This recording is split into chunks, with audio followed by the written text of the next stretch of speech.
Good morning વિદ્યાર્થી મિત્રો, શ્રી કન્યા પ્રાથમિક વિદ્યાલયમાં આપ સૌનું હાર્દિક સ્વાગત છે. ધોરણ 5 વિષય પર્યાવરણ, એમાંનું ચેપ્ટર નંબર 17 અને લેક્ચર નંબર 2.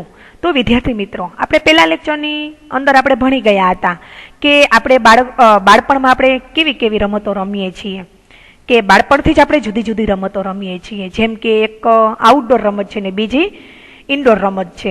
તો આપણે એના વિશે આપણે આગળના લેક્ચરમાં અભ્યાસ કરી ગયા હતા. ત્યારબાદ તમારે ઘરની નજીક કોઈ રમતનું મેદાન છે કે નહીં, તે જગ્યાએ બીજી કઈ પ્રવૃત્તિઓ થતી જોવા તમને મળે છે, તમને કોઈએ ક્યારેય રમતો રમતા અટકાવ્યા છે, એના વિશે આપણે અભ્યાસ કરી ગયા હતા.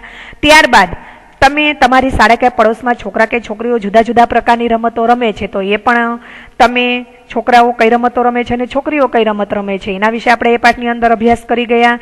ત્યારબાદ પોતાના માટે રમવું અને ટીમ માટે રમવું, એમાં શું તફાવત છે, તો એના વિશે આપણે અભ્યાસ કરી ગયા.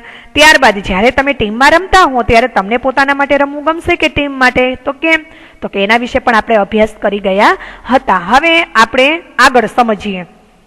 તમને કહ્યું છે કે હવે શું, તો એમાં આફરીન કહે છે કે મારે એટલું જ કહ્યું છે કે જો તમારું પોતાના માટે કોઈ સ્વપ્ન હોય તો તેને પૂરું કરવામાં તમારું ઉત્તમ યોગદાન આપો. ખુશનૂર બોલ્યો, જો તમારી કોઈ ઈચ્છા કે સ્વપ્ન હોય તો તેની રજૂઆત કરવાની હિંમત રાખો. જો તમે અત્યારે નહીં કરો તો પાછળથી તમને પસ્તાવો થશે.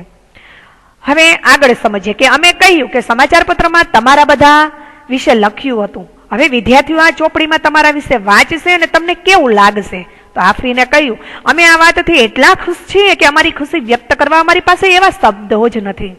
અમને હવે એવું થાય છે કે અમારે અમારા ગામ, શહેર કે અમારા દેશને પ્રસિદ્ધ બનાવવા માટે અમારે સારું જ રમવું પડશે.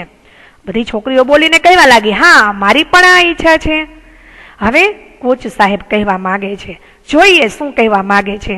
તો કે આ ટીમ બનાવનાર કોચ નૂરખાને અમને કહ્યું, મુંબઈનો આ વિસ્તાર ખૂબ જ ભીડવાળો છે. આ વિસ્તારમાં એક જ મેદાન છે જે તમે ચિત્રમાં જોઈ શકો છો. વિદ્યાર્થી મિત્રો, આ અમારું બચ્ચુખાનું મેદાન છે. અમારા વિસ્તારમાં મુસ્તફા ખાન નામનો એક માણસ રહે છે. દરેક જણ એનાથી ડરે છે, પરંતુ બાળકો તેને ખૂબ પ્રિય હતા, તેથી લોકોએ તેને બચ્ચુખાન નામથી બોલાવવાનું ચાલુ કર્યું. ત્યારે આ મેદાન ન હતું, તે ફક્ત કાદવવાળી જમીન હતી. બચ્ચુખાન બાળકોને રમતનો અભ્યાસ કરાવતો, અમે પણ તે બાળકોમાં ન જ હતા. બચ્ચુખાનની નિષ્ઠા અને અભ્યાસના કારણે આ વિસ્તારના ખેલાડીઓ બીજા દેશોની ટીમ સાથે સ્પર્ધા કરવા માટે પોતે સક્ષમ બન્યા. બચ્ચુખાનની જેમ મેં આ વિસ્તારના બાળકોને તાલીમ આપી છે. આજે અમારી ટીમમાં એવા ઘણા છે કે જેઓ આંતરરાષ્ટ્રીય કક્ષાએ રમે છે. કેટલાકને તો અર્જુન પુરસ્કાર પણ મળ્યા છે. નૂરખાને ચાલુ રાખ્યું, છેલ્લા કેટલાક વર્ષોમાં અમે છોકરીઓની ટીમ પણ બનાવી છે. અમારી ટીમની છોકરીઓ મહારાષ્ટ્ર રાજ્ય માટે રમે છે. તેઓ સારી શિસ્તબદ્ધ રીતે રમી શકે છે. અમારા છોકરાઓ અને છોકરીઓના જુદા જુદા કુટુંબમાંથી આવે છે. કેટલાક ગરીબ ઘરના તો કેટલાક ધનવાન ઘરના છે. તો કેટલાક ઉર્દુ માધ્યમમાં અને કેટલાક અંગ્રેજી માધ્યમમાં પણ ભણે છે. પરંતુ એકવાર અહીં આવ્યા પછી તેઓ એક ટીમની જેમ જ પોતે વર્તે છે. તેથી જ એકતા એ અમારી ટીમનો એક શું કહી શકાય છે, તો કે એક જીવન મંત્ર છે. હવે તમને કહ્યું છે કે વિચારો અને લખો.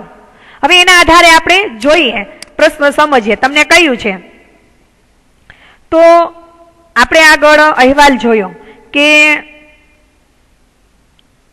વિચારોને કહો, એના આધારે આપણે જોઈએ તો કે તમને કહ્યું છે કે સમાચાર પત્રનો અહેવાલ કહે છે કે અફસાના તેની માતાએ બનાવેલી જાતિની દિવાલને કૂદી ગઈ હતી.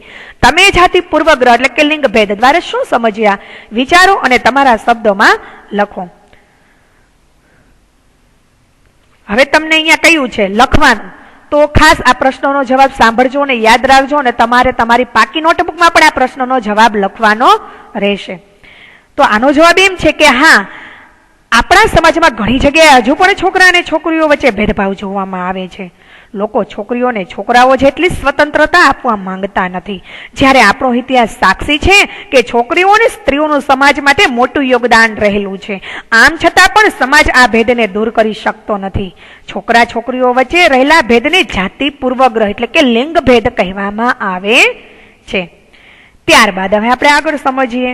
હવે તમને પાઠને અંતે કહ્યું છે કે આપણે શું શીખ્યા, તો એમાં આપણે પહેલો પ્રશ્ન સમજીએ કે છોકરાઓ અને છોકરીઓ માટે રમતો અલગ હોવી જોઈએ. તમે શું અનુભવો છો? વિચારો અને લખો. હું માનું છું કે છોકરાઓ અને છોકરીઓ માટે રમતો જે છે અલગ ના હોવી જોઈએ. આપણે જાણીએ છીએ કે આજે રાષ્ટ્રીય અને આંતરરાષ્ટ્રીય ક્ષેત્રે છોકરીઓ રમતોમાં અગ્રેસર છે. પુરુષ સમોવડી બની છે. દરેક ક્ષેત્રોમાં તેમનું યોગદાન છે. તેથી રમત ગમત ક્ષેત્રે પણ બંને વચ્ચે સમાનતા હોવી જોઈએ. ત્યારબાદ આપણે આગળનો પ્રશ્ન સમજીએ કે જો તમને તમારી ટીમના નેતા બનાવવામાં આવે તો તમે તમારી ટીમને કેવી રીતે તૈયાર કરશો? જો મને મારી ટીમનો નેતા બનાવવામાં આવે ને તો હું મારી ટીમના નીચેના ગુણો હોય ને એવી હું એક સરસ મજાની ટીમ તૈયાર કરીશ.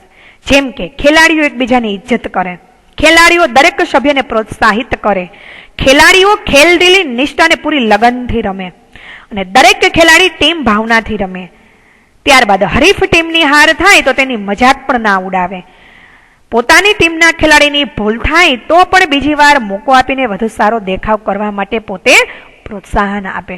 તો વિદ્યાર્થી મિત્રો, આપણો આ પાઠ અહીં પૂર્ણ થાય છે. આ પાઠની અંદર તમને જ્યાં પ્રશ્નોના જવાબ જે લખવાના કહ્યા છે તે ખાસ વિડીયો લેક્ચર સાંભળી અને ખાસ તમારે પ્રશ્નોના જવાબ યાદ રાખવાના છે, પાકા કરવાના છે અને એ પ્રશ્નોના જે જવાબ તમને લખવાના કહ્યા છે એ તમારે તમારી પાકી નોટબુકમાં ખાસ એ પ્રશ્નોના જવાબ લખવાના છે. ફરી મળીશું આપણે આગળના લેક્ચરમાં. Thank you.